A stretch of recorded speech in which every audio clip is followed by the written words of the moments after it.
Now let's see the northwest corner method. So this method is for finding the initial basic feasible solution. So here you can see one direction map. So it's north. So this is north you have, and this is west you have, and here you have northwest.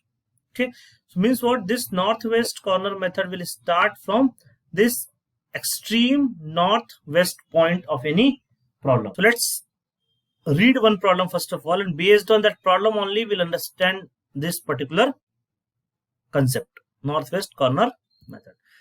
So what the problem is saying, a company has production facilities S1, S2 and S3, three production facilities, or you can say three supply centers you have, with a production capacity of 7, 9 and 18 units per week. So here the unit is very important. So per week is given to you of product respectively.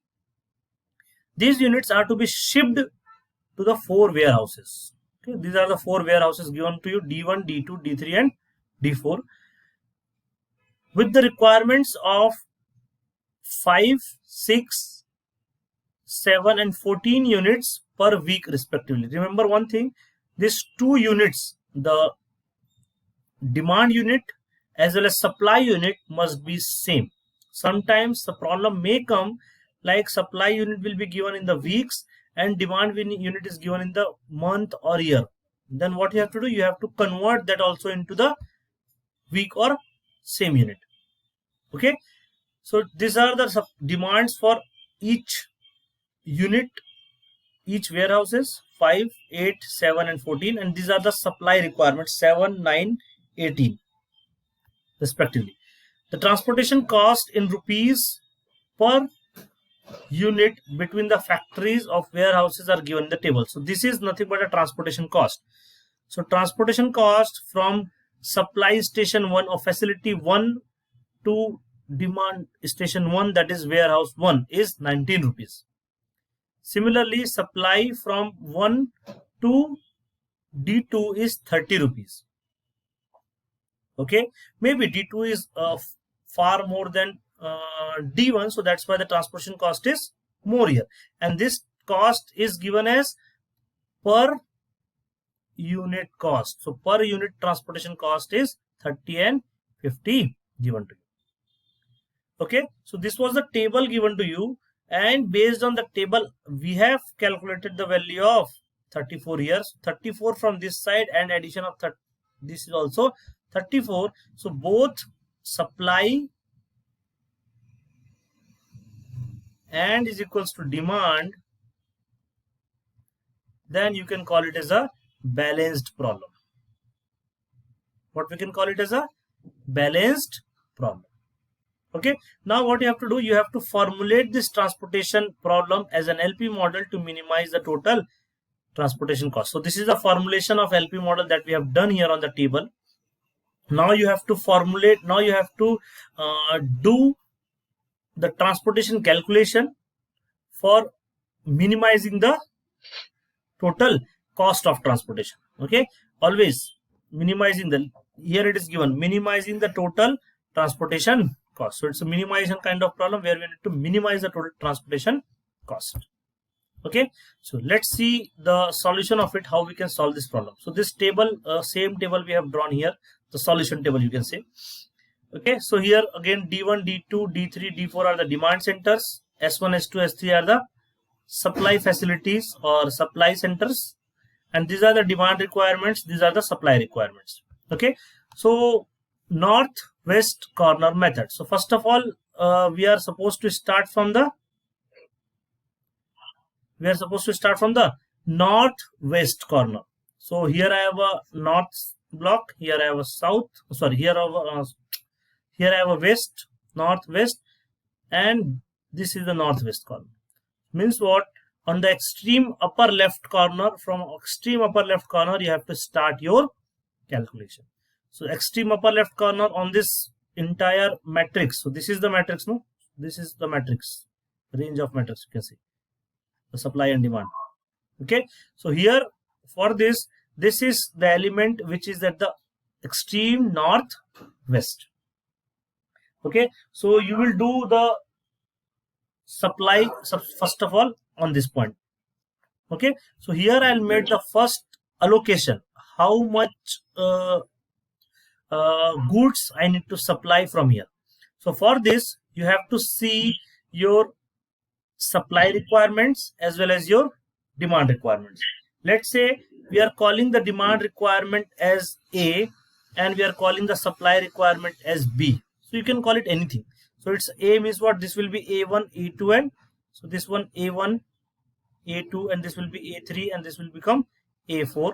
Just for the sake of understanding, we are doing it. No, B1, B2, and this is the number B3.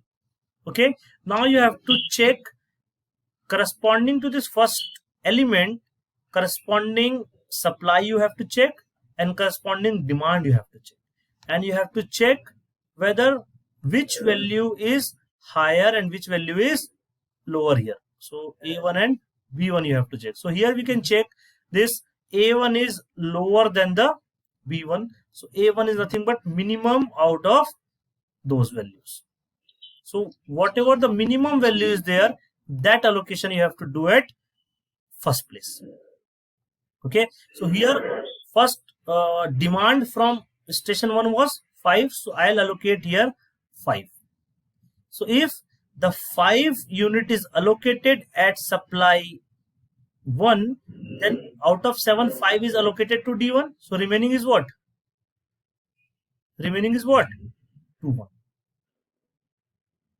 Okay, so 7 is cancelled out, remaining is what? 2, and here 5 is cancelled out, remaining is again 0. Okay, so once any demand center has a 0 requirement, you can cancel out this demand center. Now we'll not think about this one. Okay, because this demand center has what? 0 requirement now.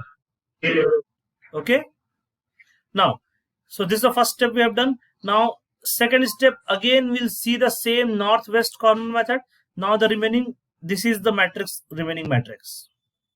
Okay, so for this, which is the northwest element? Obviously this 30 is my northwest element now.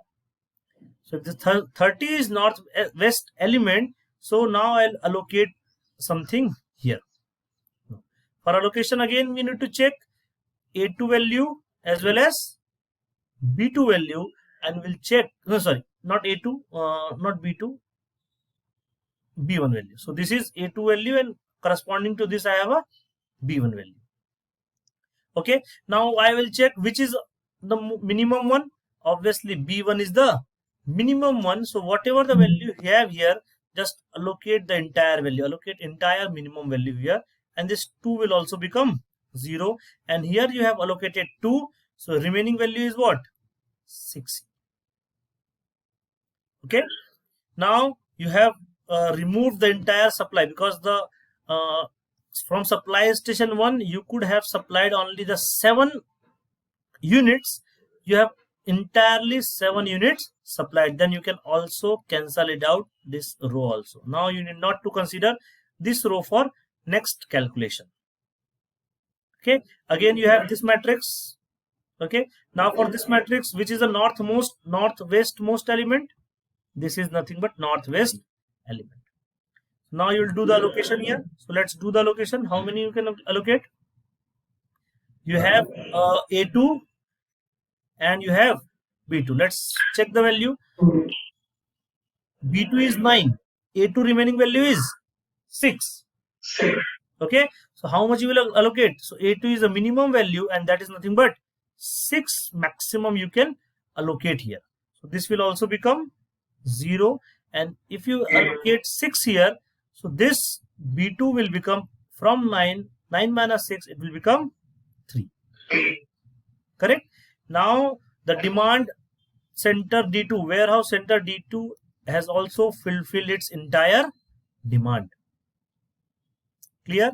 Now this 4 values left only. Again this will be my northmost element. Okay, so if this is my northwest element, so here I have again B2 and A3. Now I'll check A3 versus B2. Which is the lowest? Obviously B2 is the lowest one. So I'll replace this value. I'll put the value, allocate the value 3 here, and this value should be equals to 0. And here this 7 will become 7 minus 3 is what? 4 is required now. Okay, so if this is 0, again you can cancel out this row. You need not to think about this row now. This is a demand, sorry, supply from station 2 is over. Now you have only S3 row, one row left and two columns are left. And the problem is what? The balanced problem. So whatever the allocation is left, you just allocate all the things there. Okay, so here on D3 warehouse, only 4 allocation is left. So just allocate directly 4 here. And here you have 14 allocation left. So after 4 allocation, this will become 14, no? So after this 14 allocation, this will become 0. So this allocation will become 0 and this allocation will also become 0. So in this way, we have allocated all the supply and demand values at the different locations. Now you are supposed to find out the value of minimum cost, the maximum optimum cost, you can say the minimum cost. So Z, you have to find out Z minimum that you have to do. So what was the formula we have seen earlier? So this was A11 X11 plus A12 X12 and so on till what point? Till xij multiplied by, or I can write down here aij, and that should be equals to the minimization value. Okay, now for this you have to select only those cells where you have allocated the values, which are occupied cells. The cells where we have allocated the values, these cells are called as occupied cells. So you have to use only the occupied cells here. So which is the first cell you can use here?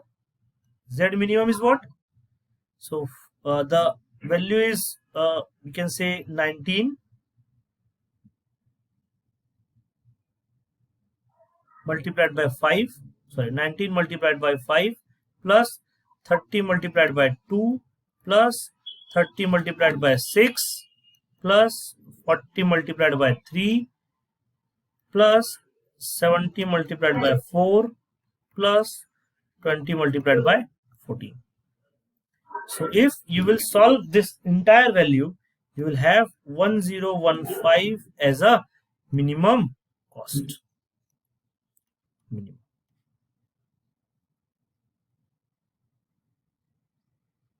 Okay, the final solution of this particular